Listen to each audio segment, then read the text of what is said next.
lang. Simulan natin ang laban ngayon. Magandang laban ngayon sa flip top. Dito ngayon si Ishon, kaya magandang laban natin. Ito nga pala ang flip top. Mag-ingay! Woo! Woo! Isa lang yung may kamay. Dalawa na. Pangatlo. Ang dami nating may kamay. Ngayon, alam mo. Dito sa ating episode ng letra ko, bala ko. Papatamaan natin ng may mga word war. Ito ang word war natin ngayon. On my right. Mga maglalaban ngayon. On my right, Ishon. Galing Bulacan. Yo, Ishon nga pala. Las Piñas. Makatang Las Piñero. One Mic Entertainment. Tsaka, yun, ikatlo sa mga mandirigma. Hindi nga pala pinaalala mo, One Mic Entertainment. Maraming salamat sa maraming mic kasi nagamit ko lahat yun. Tira lahat. Local eh. Saka sa, shout out nga pala sa Plasma Clan. Kaya ngayon, bago ang lahat, on my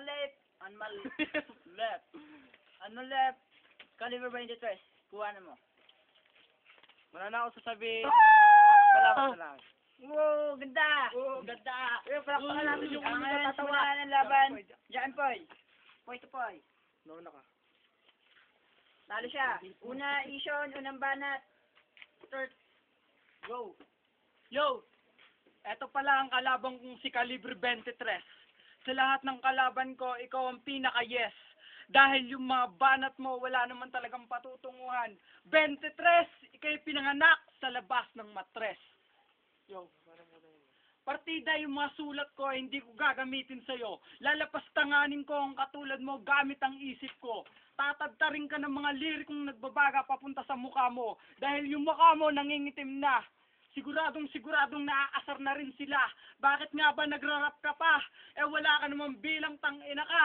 At kung sasabihin mo magaling ka, nagkakamali ka tanga. Kapag bumunggo ka sa akin, durog ka na. Dahil para ka lang na bata na bumunggo sa kalabaw na mas matibay pa sa mga bara mong wala naman talagang dapat. Yo. Oo, nagchuchoke ako. Aaminin ko yun sa'yo. Pero dudurugin ko yung mukha mo. At hindi porket na mas matangkad ka sa akin at may syota ka ngayon, hindi mo masasabi na hindi kita kayang ilang paso na parang dinurog ng tunay na leon. Time. Sana. Dapat yan ang dalawa naglaban eh. Unang banat. Caliber 23. Try mo. Putang ina ka, naka-sage ka pa. Pa-sage yung malalaman. Tangina mo ka. Huwag mo ilabas ang ngipin mo, nakakatawa.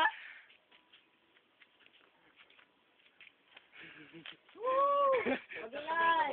Putang ina mo. Putang ina mo ka, wag ka ba kaya? Ngugog lang naman kita sa tae. Para ka lang naman nirebate ng tae. Dahil nakakasar yung mukha ang puta.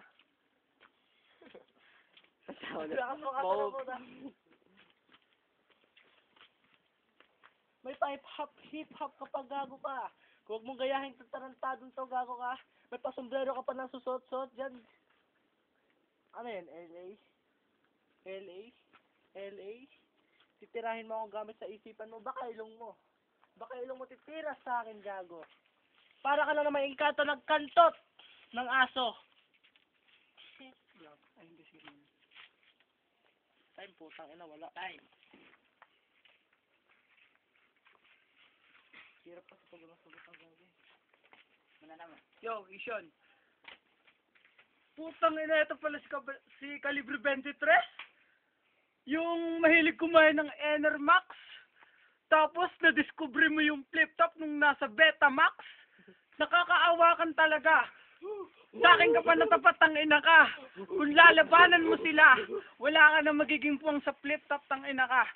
Purong mura mga banat ko sa'yo, tanga.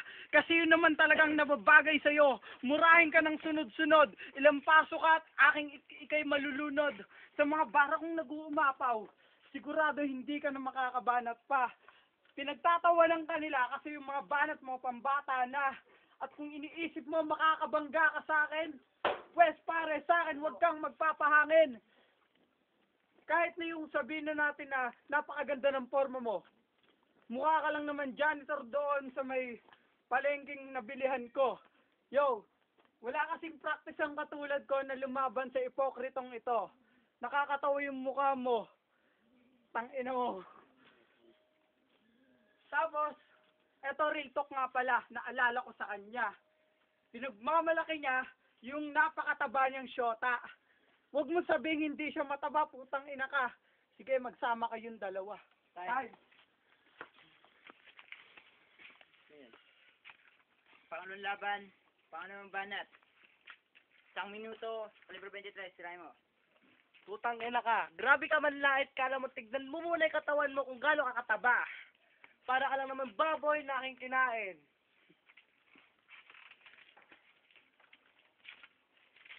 Gusto mo pa-deliver pa kita ng pagkain? Darak kung tawagin. May pahits-hits ka pa, gago ka. Kala mo babango ka? Sobrang baho mo naman, namatay na yung lalaki nga. Pakyo ka pa. Putang ina ka. Pinanggiri mo lang naman yung nanay mo kaya nagpapakyo ka.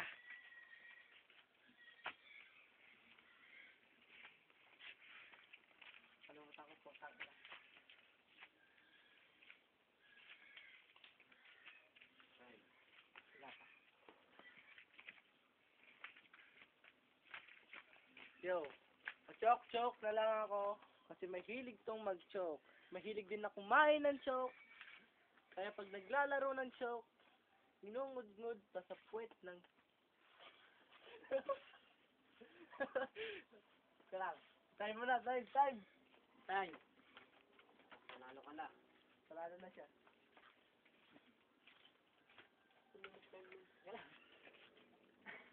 Banat, Ishon. 1 minuto. Tangina, may natandaan ako sa sinabi mo, nilait mo nanay ko, lalayitin ko rin nanay mo.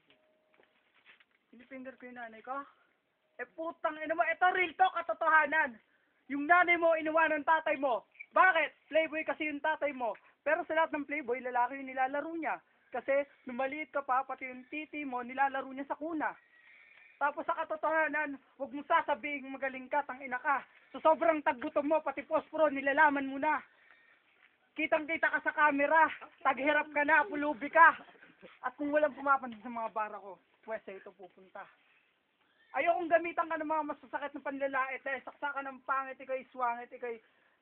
yung mukha mo napakapait. Hindi ko yung natikman kaya ako nasabing mapait. Kahit na sa akin ay kaibigan kang malapit, ikaw ay makakatikim ng malulupet na hagupet na sigurado sa iyo ay lalatay sa puwet para kang pinalo ng tatay mo. Naawa ko sa iyo kasi wala ka ng magulang dito sa Porto. Iniwanan ka nilang nag-iisa. Pinagkatiwala ka sa ibang pamilya. Sa real talk talaga. Kasi katotohanan nyo, huwag kang mag-deny, putang ina ka. Naawa lang talaga ako dito. Deto. Yung mga banat mo, panay ka choke ng choke. Sabi mo ako nag-choke. Eh yung mukha mo naman, mukhang coke. Kasing itim mo. Kulay tutong ka. Sakang negrito. Tinira mo yung ngipin ko, nagkakamali ka pare. Kasi yung mga mga malalaking ngipin sa flip top, yun yung nagiging nagmamay-ari ng mga titulong nagiging sikat. Si Tipsy D, si Saito. Oo, magkamukha kayo. Kasi kakulay mo, kulay gulong ka rin. At kung lalaitin mo yung tigyawat, ni Kenneth, nagkakamali ka pare. Para ka talagang si Saito. Pero wag mo ikayla, sa mukha mo ikay may munggo. Yo, sige, hindi ko na pahahabain ang sasabihin ko sa'yo. Magsulat-sulat ka na pag naglaban ulit tayo. Time. Huling banat, kalibre 23. Try mo. Putang ina mo, lakas mo manlait ah. Alam mo kung sino ka. Maya-maya, payakin mo ako dito. Tangina mo ka, suntukin kita.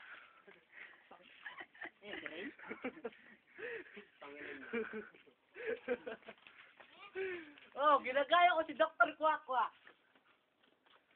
Putang ina ka. Grabe ka manlait. Kala mo ikaw.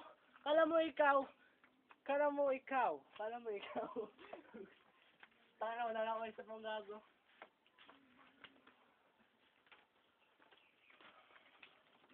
Sobra mong taba ng bata ka. Nalaglag ka sa kuna kaya nasira rin ang kuna. Huwag ka mamakyo, gago ka. Ito ka, oh. Ito ka. Ganito lang. Ito kasi, tangina mo eh. Wala po, tangina. Tayo na ako. Tay, napakaganda na laban natin ngayon. Oo, Lagi mo gandang sinasabi yan, pangit-pangit. tuwing katapusan ng laban. Kaya sasabihin ko, wala nang dahilan pa. Boto ko, Ishon. Yo, ang ganda naman talaga ng laban eh. Kitang-kita nyo kung sinong panalo. Tangina mo, lakas mo, Yeah. asar. So, sobrang kitang-kita nyo panalo, talaga naman nagigit-gita yung dalawang laban eh, no? Parang kalabaw at saka baka pag nagmungguan. Kaya, ang lupit talaga ng laban, di ko inaasahan to. Kaya boto ako kay Ishon. Yo, Dalawang nasa inyo ko. may sacrifice nga pala. Lupit ang laban. Parang dalawang atomic bomb na nagbungguan. Pero mas matindi ang score nito sa kanyang boto ko. Yo, Ishon nga pala. Ang dirigma ng plasma. Boto pa pala, boto pa. Boto ko ng tagal-tagal, Ishon. Oy, salamat nga pala, One Mic Entertainment at saka Mandirigma ng Rima. Tsaka yung bagong masali nga pala, may sacrifice sa Calibre 23. Tangina. Eto, batikan na ang patuan.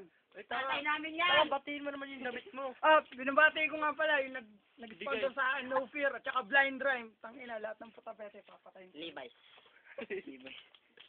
Yes.